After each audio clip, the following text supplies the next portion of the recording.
Hi there, my name is Jaco, behind the camera is Damia. You've entered my workshop, which is a jeweler's workshop, and if you're curious about this kind of stuff, you've come to the right place. And today we're doing a ruby and platinum ring.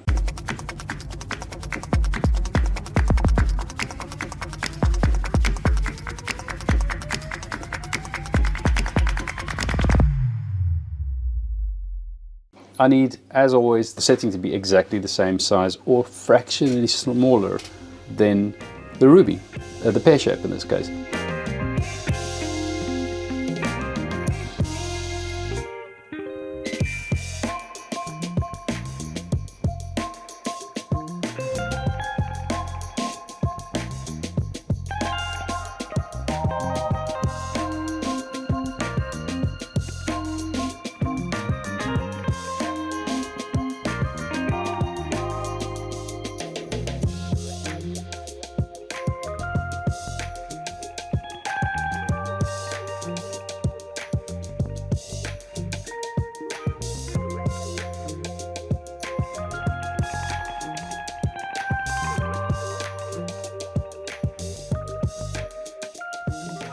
It's completely parallel down to the bottom, but I need an angle on it, and that's why I'm making it quite thick, because it allows me to then file the sides slightly at the bottom and shape this so that I have the angle that supports the claws coming up. I want to make sure that I've got consistency on this, so I'm marking that and I'm creating a little line that I don't go past. So all I've got to do at the top is not go any way past this point where the corner is. I just go up to that corner over there, and then I create a straight line that comes down to where I've marked it at the bottom. By the way, I do the setting first because it's the main part of the ring. The stone itself is the main part, so everything else kind of breaks down around it. So in this case, I'm using a 3-prong setting. I'm going to be doing talon claws on the back, and I'm going to be doing a folded claw around the front of it. The setting itself is exactly the same size or fractionally smaller than the stone itself, meaning that if I bring a claw onto the side over here, just as it is, and I put the stone down, that claw should technically be touching it, but because of the angle, it moves away from it a little bit. I'm going to drop it 1/3 into the wall space over there, so that when I put the stone in, it doesn't fit, because now I've gone into the size that's perfect for the stone. And that 1/3 allows me just 1/3 out of the claw, which I can cut away and fold over the stone, leaving me with 2/3 at least of volume on the end of this claw to make sure that we've got a really substantial ring. Hand making stuff, you've got a more compressed, stronger, heavier essentially metal when you're working with it. And I'm going to be creating wires that I can add onto the side. I'm soldering these on.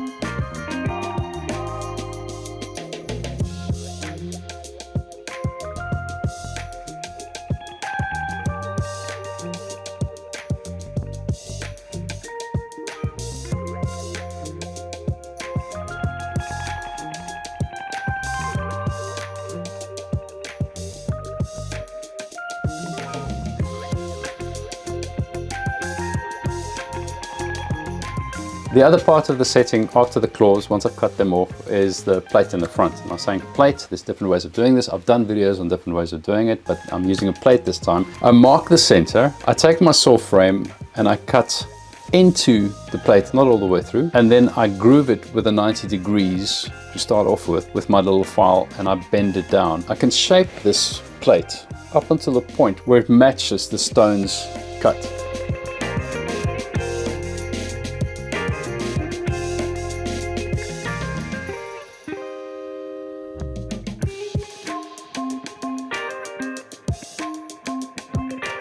Once I've made the setting, I can start making the ring. I've got a size of the ring and I've got a height of a setting, so I know that I need to have something that tapers up towards it. I need to have excess wire, metal, because once I've formed it, I've got to split it and move it past each other. So I'm working with a chunkier or bigger piece, fuse it together, hammer it flat to get my taper going up towards the stone itself, cut it in the middle and bend it open. From here onwards, I can start forming it, I can start bending it, bringing it closer, shaping it, sizing it, making sure I get my size right this way, and at the same time from the top bending it so that I can get the center setting to lie straight and fit into these two bands.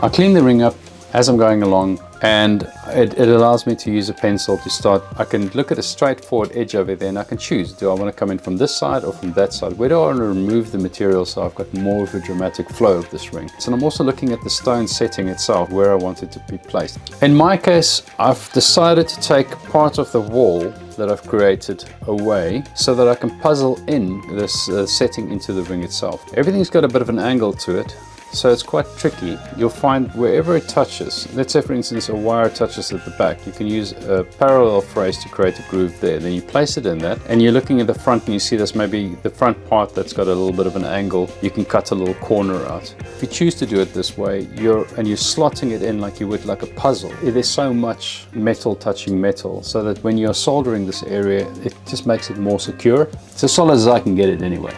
The customer wanted me to do an opposite flare as well, by bringing into smaller ends, also tapering towards a stone, holding that setting in 4 places gives me more security, and it also has a little bit more of a balance to it. The side parts that I've made are perfect for little diamonds, and it's also going to emphasize the shape, and it's also going to draw attention to a stone that has in its own right got beauty, but it doesn't have that much reflection as a diamond.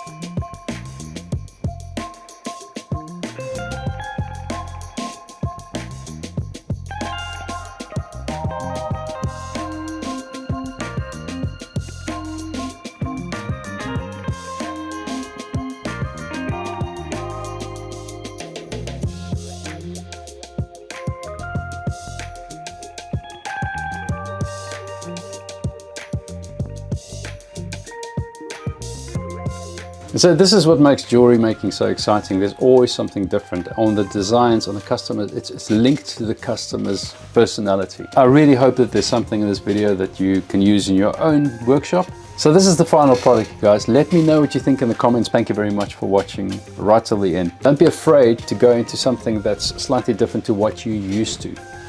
Challenge yourself to make something that's a little bit more complicated. If you'd like to support the channel, you can buy me a coffee in the link below. I'll see you in the next video. Bye.